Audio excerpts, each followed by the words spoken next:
Assalamualaikum, selamat sore sobat angler semua. Sore hari ini saya masih berada di spot Lotimon. Nanti beberapa bukti yang sudah lalu akan kita lampirkan di sini. Di sini kita lampirkan nanti supaya rekan-rekan bisa melihat bukti konkretnya bahwa di sini ada ikan.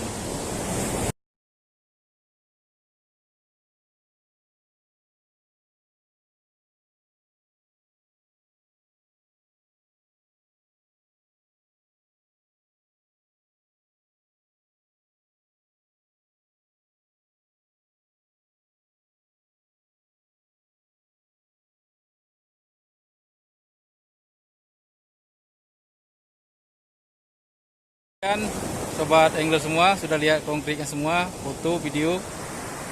Jadi jangan dibilang hoax. Ini kan, Assalamualaikum warahmatullahi wabarakatuh.